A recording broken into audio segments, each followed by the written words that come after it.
Hello dear students, इस video में मैं आपको ना क्लास 9 का संस्कृत का जो 2024-25 का क्वेश्चन पेपर है ना वो यहाँ पे आपको दिखा रहा हूँ, आंसर की के साथ दिखा रहा हूँ। ठीक है, ताकि आपको पता लग सके कि पिछले साल का पेपर कैसा था और पैटर्न कैसा था। और इस साल भी पेपर का पैटर्न सेम है, ऐसा ही पैटर्न आएगा। जैसे पहला क्वेश्चन पैसेज का आएगा, यहाँ पे ऋतुओं के रिगार्डिंग जो लिखा हुआ है, और फिर आपको इन प्रश्नों के उत्तर देना है। एक पद बोलेगा तो एक वर्ड में आंसर देना है, पूर्ण वाक्य में बोलेगा तो पूरे वाक्य में आपको यहाँ पे आंसर लिखना होगा। मेरी बात सुन रहे हैं? तो एक पर दिन का यहाँ पे जैसे अगर आपने इसे सॉल्व करा है या आपके पास अवेलेबल है पिछले साल का पेपर, नहीं है तो भी आप आराम से इसे पढ़ सकते हैं। पढ़ने के बाद आपको इनके आंसर देने हैं। फिर देखो आप सही बताते नहीं बताते, ये आपके आंसर है, आप यहाँ देख सकते हैं। फिर उसके बाद यहाँ पर सेकंड है, यहाँ पर जो ये पूर्ण वाक्य पूरी लाइन लिखनी है इसकी, और पूरी लाइन यहाँ पे ये आंसर है। ठीक है, और देखो ये जो पेपर आएगा ना, यहाँ पे लिखा है द्वय, आपको दो करने होंगे। यहाँ पे लिखा है द्वय, दो आपको दो करने होंगे इसमें। उसके बाद आपको यहाँ कहानी का नाम लिखने के लिए कहा जा रहा है, तो कहानी जिसके ऊपर है वो आप लिख सकते हो। नहीं तो बोले जो भी आप उचित लिखोगे ना, छोड़ के मत आना, शीर्षक जो भी जिसमें भी कहानी वो लिख देना।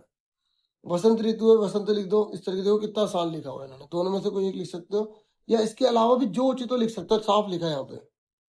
फिर ये देखो ये यथानिर्देश अनुसार है, मतलब जो बोलेगा उसके अनुसार आंसर करना। ये कह रहा है ये जो जना है ये एक कर्तृपद है, तो इसकी क्रिया बतानी है। क्रिया का मतलब होता है कि यहाँ पे कौन सा काम हो रहा है, तो आपको ये जना ढूंढना होगा। ये लिखा, और इसके लास्ट में क्या धरी थी, तो क्रिया लास्ट में होती है, नॉर्मली लास्ट में पाई जाती है। तो आप यहाँ पर जो है आंसर आराम से लिख देंगे। ये देखो ये आंसर आ गया। ठीक है, ये आपको सिर्फ आइडिया देने के लिए वीडियो बना रहा हूँ। मैंने समझाई बहुत सारी वीडियो बना रखी है, इस पेपर को भी मैंने सॉल्व कर दिया, अच्छे से समझाया है।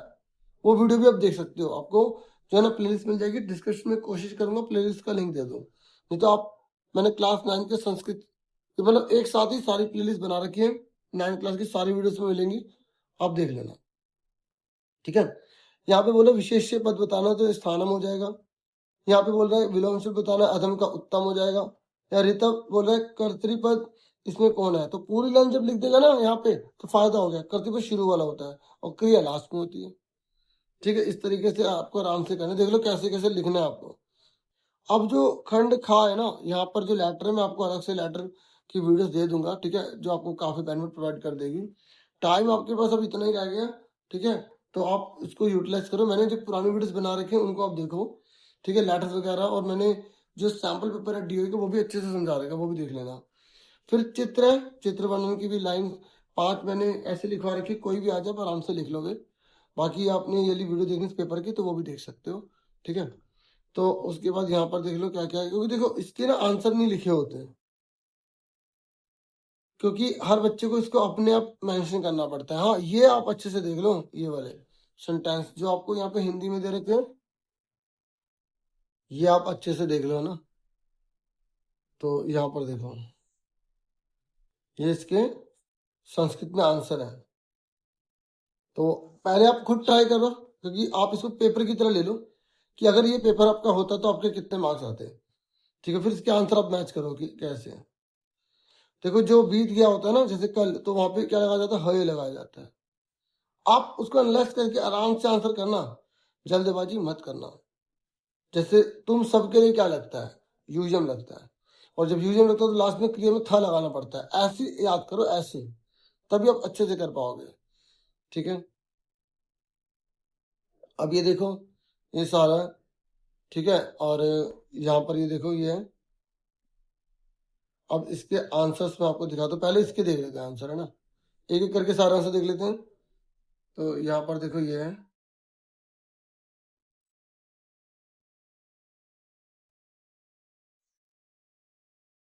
ये हो गया आंसर। उसके बाद नेक्स्ट है यहाँ पर आपका 6 क्वेश्चन है।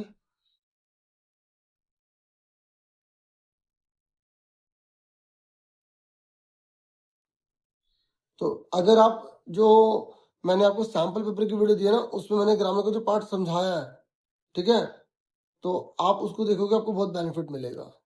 ठीक है, बहुत उसमें मैंने अच्छे से बनाया, मैं कंबाइन करके भी वीडियो आपको प्रोवाइड कर दूंगा। ठीक है, ये देखो ये है। अब आपने खुद मानो ट्राई किया है, तो अब आंसर देखो क्या है इसके।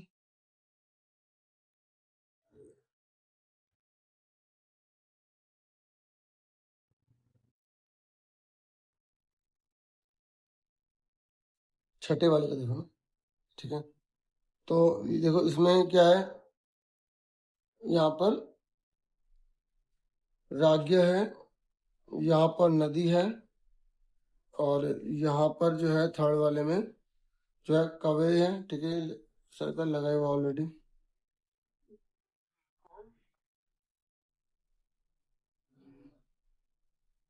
ठीक है, उसके बाद ये फोर्थ जो है इसमें, और फिफ्थ वाले में, ठीक है, और ये सातवें नंबर पर है। यहाँ पर आपको धातु रूप के अकॉर्डिंग करना है, तो जो शुरू में उसके अकॉर्डिंग है, ठीक है, ये आपको यहाँ पे सॉल्व करना है। तो इसका आंसर अभी दे सकता हूँ मैं, इसी में लिख देता हूँ, कर देता हूँ, ठीक है। ये है इसका, और इसमें है ये, ठीक है। मैं समझा देता, लेकिन जो मैंने ऑलरेडी बना रखे है तो इसलिए मैंने समझाया नहीं। और कई बच्चे जो है ना, मतलब उन्हें वो वीडियो मिल नहीं रही, तो अब इसके सारे वो वीडियो बच्चों को पता लग जाएगा कि हाँ सर ने जो बना दिए, तो वो प्लेलिस्ट में देख लेंगे, ठीक है।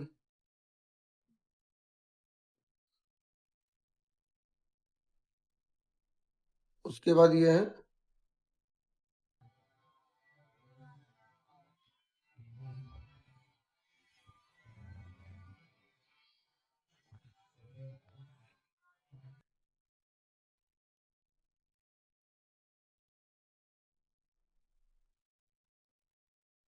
फिर यहाँ पर आपको कारक की विभक्ति बताने वाले, पहली है, दूसरी है, कौन सी विभक्ति है, उसके अकॉर्डिंग आपको करना है, ठीक है। तो ग्रामर वाली प्लीज वीडियो देख लेना, बाकी मैं कमेंट कर दूंगा, है ना। तो ये देखो, ये आंसर है, और आप देखो आपके कितने सही निकले थे, ठीक है।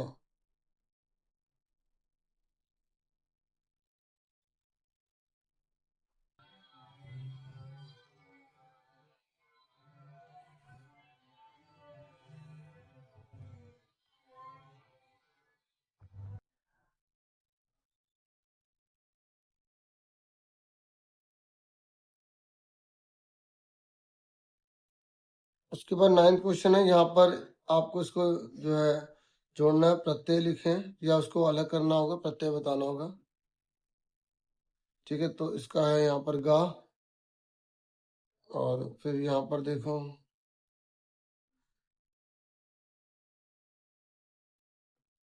ये जो यहाँ लेव वाला है, ये कथावतु वाला, यही आपके सिलेबस में है, तो आप इन्हीं को अच्छे से प्रैक्टिस कर लेना, ठीक है।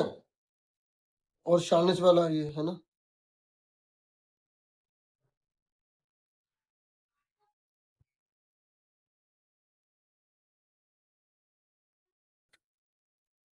फिर यहाँ पर आप देखोगे गिनती है, और आपको इसे संस्कृत में लिखनी,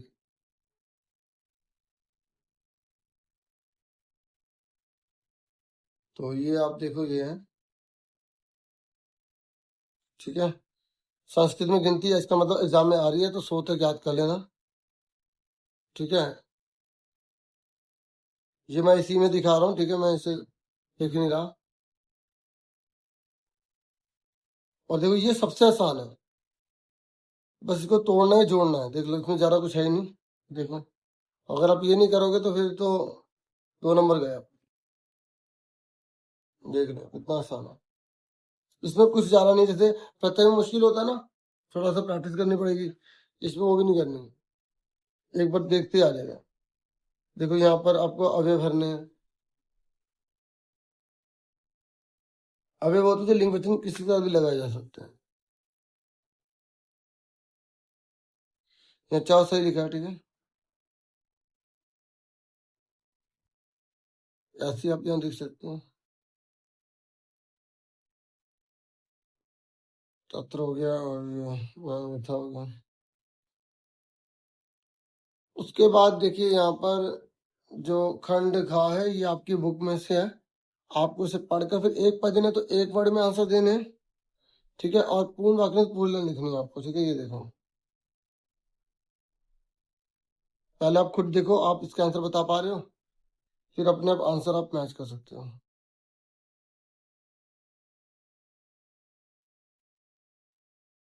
अभी देखो बाकी के,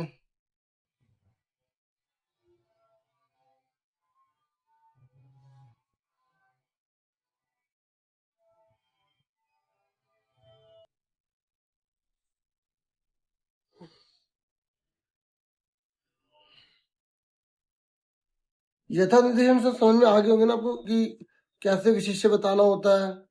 ठीक है, तो मैं इसको बता रहा हूँ दोबारा से। तो यहाँ बोला है कि यहाँ विशेष्य बता दो। विशेष्य मतलब जिसकी विशेषता बताई जाएगी तो धर्म की। और यहाँ पे कर्तृपद आपको बताना, तो कर्तृपद मैंने बताया शुरू में होता है। और परविशेष संदेह का आपको पैसेज में ढूंढना पड़ेगा, तो उसमें लिखा होगा संशय।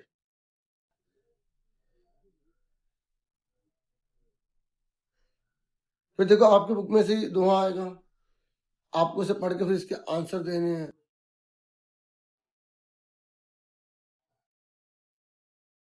ये देखिए,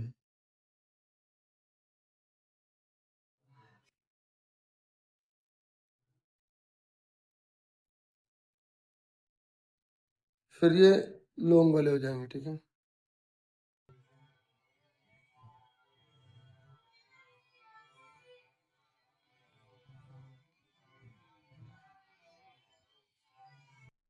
फिर ये वाले शतानिशन साल। ठीक है,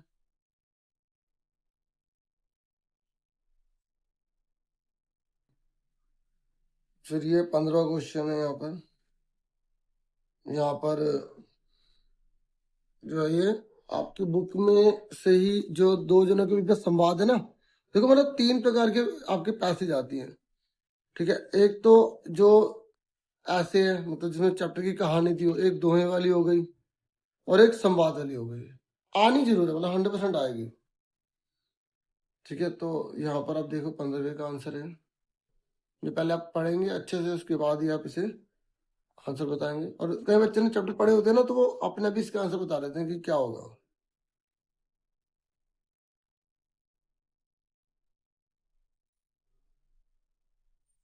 उसके बाद देखो यहाँ पे पूर्ण वाक्य में पूर्ण लाइन लिखनी है, और यथानुसार जो बोला है उसके अकॉर्डिंग आपको आंसर देने हैं।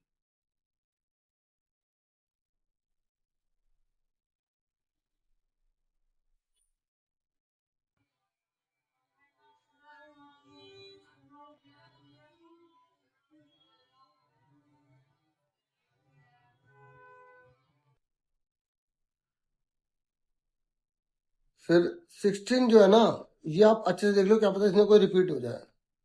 ठीक है, ये आंसर के प्रश्न बनाने हैं आपको, तो इसके आंसर ये हैं।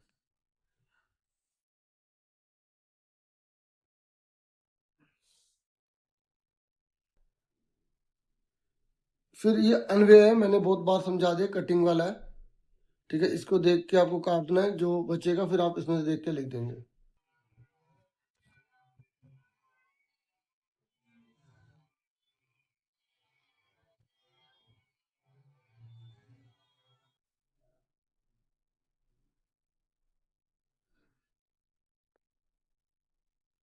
ठीक है, एक बार मैं दोबारा से दिखा देता हूँ। ये वाला है, तो इसमें ये जो सारे शब्द है ना, इसमें से काट देंगे। क्या करेंगे, काट देंगे, और जो बचेगा वो अगर यहाँ लिखा है तो उसके लाइन के हिसाब से ले देंगे, या इन दोनों शब्दों के बीच में कौन सा वर्ड आ रहा है वो लिख देंगे। ठीक है, फिर ये भावार्थ, ये थोड़ा सा मुश्किल है, ये वही बच्चा करेगा जिसको उसकी हिंदी अच्छे से समझ में आएगी। ठीक है, तो सैम्पल पेपर में भी ये वाले मतलब इसी चैप्टर में से दे रखा है भावार्थ। तो आप इस चैप्टर को अच्छे से कर लो, क्या मतलब भावार्थ इसमें से रिपीट हो जाए। नहीं तो अन्वय काफी है, अन्वय से ही आप अच्छे से कर लोगे। फिर देखो ये है, उल्टी सीधी कहानी को सीधी करके लिखनी है।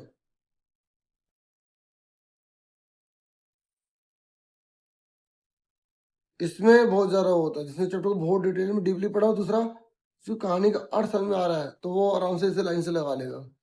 सबसे ज्यादा टाइम इसी में लगता है। ठीक है, अब इसके तो आंसर यहाँ पे हम देख लेते हैं। पहले आप ये कॉपी में नोट करना चाह नोट कर लो, उल्टे सीधे नोट कर लो, फिर उसके बाद आंसर किसे देखो, फिर उसके बाद हिंदी समझने की कोशिश करो। नहीं तो आप किसी भी मीडिया के साथ लेके ट्रांसलेट कर लेना, उसको आराम से पता लग जाएगा। ये देखो,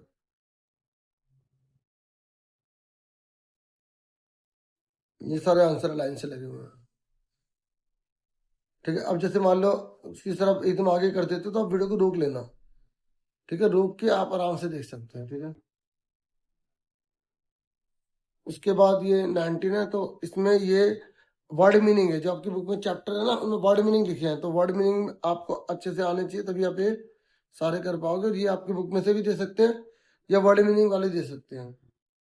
ठीक है, तो इसके आंसर यहाँ देख लो क्या है।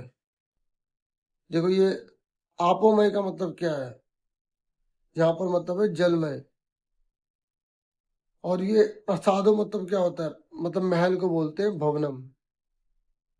सर्पी का मतलब क्या है, घृतम। और यहाँ पे गणित का मतलब क्या है, मतलब किसी को निंदा सा, मतलब निंदनीय मतलब। ठीक है, तो ये यहाँ पर देखो, प्रधान मतलब कपड़े को बोलते हैं, भ्रांता मतलब होता है कंफ्यूज होना, तन्वी मतलब जो है मतलब धनुष बाण चलाने वाला जो उसमें है, और स्वादिनी मतलब स्वादिष्ट आने। ठीक है, ये आंसर सामने सामने लिखे हैं इन्होंने। तो ये पेपर दिखा दिया। बाकी अगर आप कहेंगे इवनिंग वाला, तो इवनिंग वाला भी मैं एक बार निकाल के रख लूंगा और आपसे वो भी शेयर कर दूंगा। बाकी खूब मन लगा के पढ़ाई कीजिए, टाइम आपके पास जो है इसको अच्छे से यूटिलाइज कीजिए। मेरी बेस्ट विशेष आपके साथ है। Thank you for watching and listening carefully. Take care students.